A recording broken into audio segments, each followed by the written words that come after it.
اللہ تعالیٰ آج کی رات میں ہمیں سب گناہوں سے سچی توبہ کرنے کی توفیق عطا فرمائے، اور رزق کی تنگی سے اللہ ہمیں محفوظ فرمائے، اور غیر کی محتاجی سے اللہ ہمیں محفوظ فرمائے، اور دنیا میں اللہ عزتوں کی زندگی نصیب فرمائے، اور قیامت کے دن بھی اللہ تعالیٰ عزتوں کے ساتھ اپنے رب کے سامنے کھڑا ہونے کی توفیق عطا فرمائے۔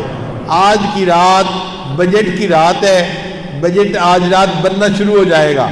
اس بجٹ میں کیا کیا چیز ہوگی، آئندہ سال کن لوگوں نے زندہ رہنا ہے اور کن لوگوں نے کی موت آنی ہے، تو مردوں کی فہرست بنے گی آج کی رات میں۔ آنے والے سال میں کن لوگوں کی موت واقع ہوگی، ان کی آج کی رات میں فہرست بنے گی۔ پھر آنے والے سال میں کن کی شادیاں ہوں گی، ان کی بھی فہرست بنے گی۔ کن کے ہاں بیٹے پیدا ہوں گے، اولاد پیدا ہوگی، اس کی بھی فہرست بنے گی۔ یہ بجٹ ہے، کس کو صحت ملے گی، کس کو بیماری آئے گی، یہ آج کی رات میں فیصلے ہوں گے۔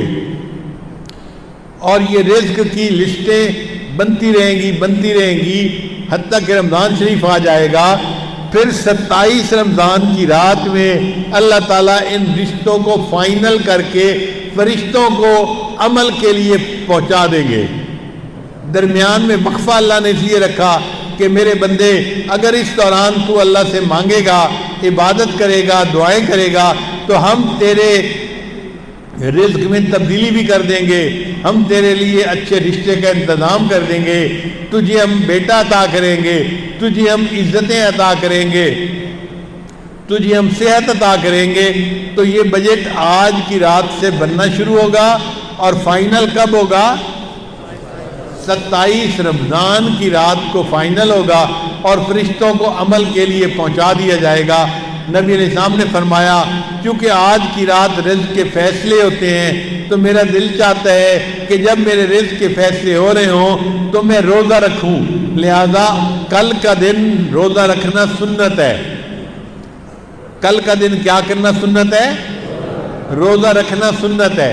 اور آج کی رات میں صلاۃ التسبیح بھی پڑھے، اور اگر وقت ملے تو قبرستان جا کر اپنی موت کو بھی یاد کریں، اور اللہ سے دعائیں مانگیں کہ اللہ تعالیٰ ہمیں رزق کی پریشانی سے محفوظ فرمائے، ہمارے گناہوں کو معاف فرمائے، اور اللہ ہمیں اپنے مقبول بندوں میں شامل فرمائے۔ جو بندہ تہجد کے وقت میں یا فرض نمازوں کے بعد اللہ تعالیٰ سے عاجزی اور زاری کے ساتھ دعا مانگے، اللہ تعالیٰ اس کو رزق کی پریشانیوں سے محفوظ فرما لیتے ہیں۔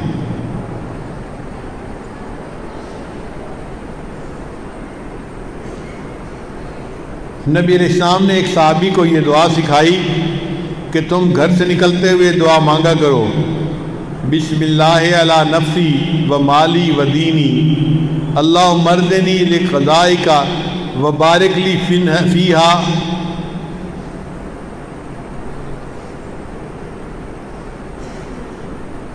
وقدر لی حتی لا احب تعجیل ما اخرت ولا تاخیر ما عجلت۔ تو جو بندہ یہ دعا پڑھ لے گا اللہ تعالیٰ اس کو رزق کی تنگی سے بچا لیں گے۔ تو آج کی رات کا مضمون تو ختم ہو گیا، اب تھوڑی بات اور بھی سن لیجئے کہ کچھ اسباب ہوتے ہیں تنگ دستی کے، عموماً ہمارے اندر وہ عادتیں ہوتی ہیں، اور ہم کہتے ہیں جی کہ تنگ دستی بہت ہے۔ ہمیں چاہیے کہ جن چیزوں سے تنگ دستی ہوتی ہے ان اعمال کو چھوڑ دیں۔ پہلا عمل، کھڑے ہو کر جوتے پہن کر ننگے سر کھانا کھانا۔ آج کل شادیوں میں، دعوتوں میں ایک عام سی بات ہے، جوتے پہنے ہوتے ہیں، ننگے سر ہوتے ہیں اور کھڑے ہو کے کھانا کھاتے ہیں۔ اس سے اللہ تعالیٰ رزق میں تنگی فرما دیتے ہیں۔ دوسری بات، بیت الخلاء میں باتیں کرنا۔ تیسری بات، مہمان کو بوجھ سمجھنا۔ چوتھی بات، ہاتھ دھوئے بغیر کھانا کھانا اور بسم اللہ پڑھے بغیر کھانا کھانا، اس سے رزق میں تنگی ہو جاتی ہے۔ پھر پانچویں بات، کھانا ختم ہو جائے تو کھانے کے برتن کو اچھی طرح صاف نہ کرنا، اس سے بھی رزق میں تنگی ہوتی ہے۔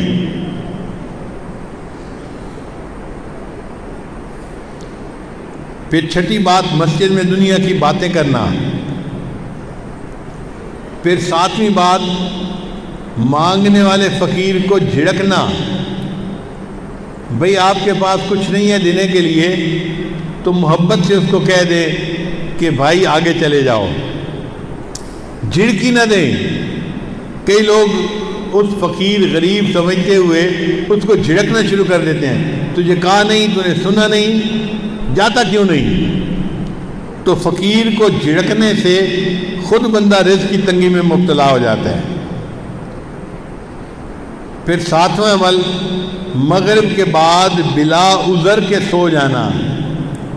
عشاء کے بعد سونا چاہیے، مغرب کے بعد اگر بیماری ہے یا عذر ہے تو اور بات ہے، پھر اجازت ہے۔ اگر عذر نہیں تو مغرب کے بعد سونے کی عادت ہی بنانی چاہیے۔ پھر 10واں عمل جس سے رزق تنگ ہو جاتا ہے، بغیر عذر کے نماز قضا کر دینا۔ فجر نہیں پڑھتے، ظہر نہیں پڑھتے، عصر نہیں پڑھتے، مغرب نہیں پڑھتے، باتوں میں لگے رہے، نماز قضا ہو گئی۔ پھر 11واں عمل جس سے رزق میں تنگی آتی ہے، جھوٹ بولنا۔ اور آج کل تو جھوٹ بولنے کی ابتدا ماں باپ بچے سے ہی کر دیتے ہیں۔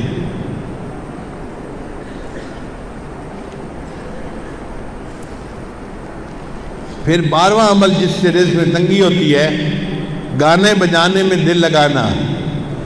گانے پسند ہوتے ہیں تو آپ دیکھیں گاڑیوں میں ہر وقت ٹو ٹو ہوتی رہتی ہے، گانے لگے ہوئے ہوتے ہیں، میوزک لگی ہوتی ہے۔ پھر 13واں عمل جس سے رزق میں تنگی آتی ہے، اولاد کو برا بھلا کہنا۔ کچھ جاہل ماں باپ کو اولاد کو گالیاں دینے میں مزہ آتا ہے، ماں ہے تو گالیاں دیتی ہے، باپ ہے تو گالیاں دیتا ہے۔ اولاد کو گالیاں دینے سے اللہ تعالیٰ بندے کو رزق کی تنگی میں مبتلا کر دیتے ہیں۔ اس لیے غصے میں بھی اولاد کو دعا دینی چاہیے۔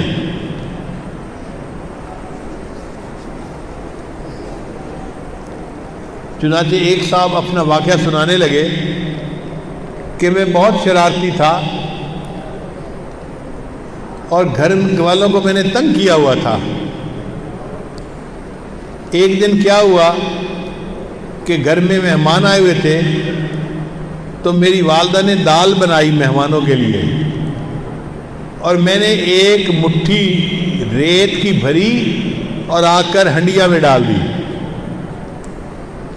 اب جب مہمان کھانا کھانے لگے تو دال کے اندر ریت تھی، تو کھانا تو نہیں کھایا جاتا نا، تو مہمانوں کو بھی پریشانی ہوئی اور گھر والوں کو بھی پریشانی ہوئی۔ اب جب گھر والوں کو پریشانی ہوئی تو میرے والد تو غصے میں کہ جس نے یہ کیا ہے میں اس کی پٹائی کرتا ہوں۔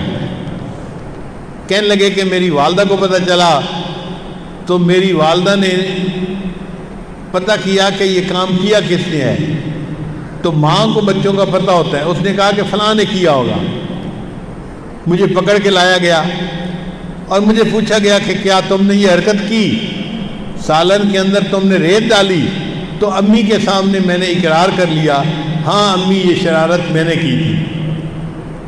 کہنے لگے کہ یہ شرارت کا جب میں نے اقرار کیا تو غصے میں میری ماں نے مجھے کہا، اچھا تو نے مہمانوں کو تکلیف پہنچائی اور سالن کے اندر تو نے ریت ڈالی، اللہ تعالیٰ تجھے حرم کا امام بنا دے۔ تو وہ کہتے ہیں کہ اللہ نے میری ماں کی دعا کو قبول کر لیا اور آج اللہ نے مجھے دونوں حرم کا امام بنا دیا۔ یہ واقعہ کس کا تھا؟ قاری سدیس کا تھا جو حرم کے امام ہیں۔ انہوں نے اپنی زندگی کا واقعہ سنایا کہ میں نے یہ حرکت کی تھی، میری والدہ نے مجھے بد دعا دینے کی بجائے دعا دی تھی، بیٹا اللہ تجھے حرم کا امام بنا دے، اور آج میری ماں کی دعا قبول ہوئی اور اللہ نے مجھے حرم کا امام بنا دیا۔